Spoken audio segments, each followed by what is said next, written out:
Barangay Ginebra versus Phoenix game preview prediction. Importanteng laro sa Barangay Ginebra. Pero bago yan, pag-uusapan natin kung dapat pa bang maglaro si Brownlee sa Meralco Bolts. Nitong mga nakalipas nga na linggo mga chong ay marami yung nag-alala sa kalagayan ni Justin Brownlee dahil napabalita na meron siyang inindang pneumonia na dahilan kung bakit ito no-show sa Meralco Bolts para sa East Asia Super League. At nitong mga nakalipas nga lang na araw mga chong ay kinumpirma na rin mismo ni Coach Tim Cone at ng SBP Director na si Eric Adi na okay na si Brownlee at maglalaro ito sa ating national team. Actually, dumating na nga si Justin Brownlee matapos yung update ni Mang Jun sa kanyang page na Ginebra Ball Ballers kung saan kasama na niya si Justin Brownlee. Magandang balita nga yan mga chong na okay na ang nasabing resident import. Kumpirmado na rin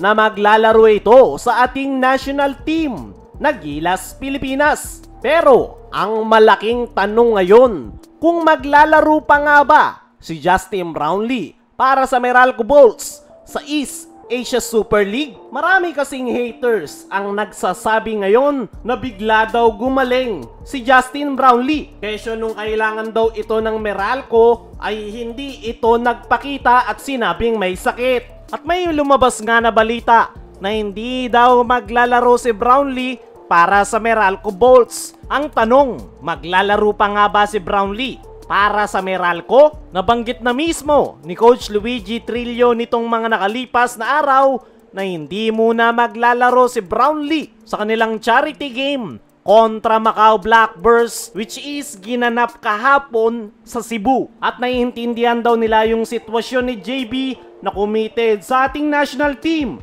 na Gilas Pilipinas this upcoming FIBA World Cup Asian Qualifiers at SEA Games. Galing nga din daw sa sakit si JB kaya't hindi muna daw nila pipilitin na maglaro ang nasabing naturalized import. Pero yung kanilang next game ay sa darating na December 6 kontra ulit sa Macau Blackbirds na gaganapin sa Hong Kong. At kung titignan mo, hindi magiging conflict yung schedule ng susunod na laro ng Meralco sa East Asia Super League at Gilas Pilipinas. Sa November 28 nga, yung magiging laro ni Brownlee sa ating national team kontra Guam at mayroon pa siyang sapat na panahon para makasama sa team practice naman ng Meralco Bolts. Sa ngayon, wala pang confirmation kung maglalaro ba si Justin Brownlee para sa Meralco Bolts. Pero kung titingnan mong mabuti, wala nang magiging problema. Hindi na magiging conflict yung schedule at okay na rin yung lagay ni Justin Brownlee. At mukhang nakarecover na ito sa kanyang sakit na pneumonia dahil hindi naman siya sasama sa team practice at magiging laro ng ating national team na Gilas Pilipinas kung hindi pa siya magaling. Kaya umaasa nga itong si Coach Luigi Trillo na makapaglalaro na si Justin Brownlee sa Meralco sa darating na December 6 kontra Macau Blackbirds sa Hong Kong. Para sa akin mga chong, mas maganda kung makikita nating maglaro si Justin Brownlee sa Gilas Pilipinas at Meralco Bolts para na rin matigil na yung mga haters na sinasabing gawa-gawa lang yung sakit ni Brownlee kaya ito hindi naglaro sa Meralco Bolts. Pero na kay Justin Brownlee pa rin ang desisyon kung pipiliin niyang magpahinga o maglaro para sa Meralco sa East Asia Super League. Pero gaya ng sabi natin kanina, mas maganda kung maglaro si Brownlee sa Meralco para matigil na yung haka-haka ng karamihan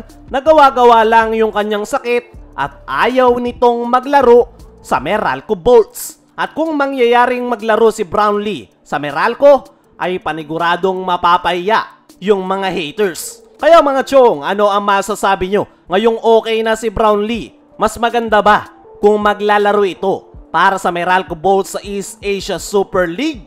I-comment mo lang dyan sa ibaba. Dumako naman tayo dito sa kabilang balita Barangay Ginebra versus Phoenix Fuel Masters. Game preview prediction. Paano nga ba mananalo ang Barangay Ginebra? Isang araw matapos ang kanilang pagkatalo sa Converge 5 RXers, agad na makakalaban ng Barangay Ginebra ang Phoenix Fuel Masters at badly needed ng Barangay Ginebra na makuha ang panalo para tumaas pa yung kanilang team standings at para na rin makaiwas sa early elimination. Kaya naman, ano nga ba yung kailangan gawin ng Ginebra para makuha ang panalo? Unang-una sa kanilang listahan ay total team effort. Sa pagkatalo ng Ginebra kontra Converge ay iilan lang yung talagang gumawa para sa kanilang kupunan. At kung gusto nilang manalo kontra Phoenix ay kailangan nilang maipakita yung kanilang effort. Hindi pwedeng isa o dalawa lang yung gagawa dahil mauubos at mauubos yan sa dulo. Yung mga kailangan mag-step up dyan ay itong sila Scotty Thompson at Japet Aguilar na hindi naramdaman ng Ginebra sa kanilang huling laro. Kailangan nga mailabas muli ni Scotty yung kanyang pagiging agresibo, lalong-lalo na itong si Japet Aguilar. Si Japet nga yung main big ng Ginebra at kapag hindi maganda yung kanyang laro, kasabay niyang nagko-collapse ang kanyang kupunan. Isa pa sa kailangang maipakita ng Ginebra ay ang kanilang depensa. Depensa ang pinaka magiging susi ng Ginebra sa laro na yan at kung magagawa nila yan, mas malaki yung chance nila na makuha ang panalo. At para sa ating game prediction mga chong, ay expect nyo na totodo na dito ang Barangay Ginebra. Dahil once na matalo pa sila ay malamang maaga silang magbabakasyon. Kaya mga chong, sino sa tingin nyo ang makakakuha ng panalo? Ginebra o Phoenix? Ano rin yung masasabi nyo? Dapat bang maglaro si Brownlee sa Meralco? I-comment mo lang dyan sa ibaba.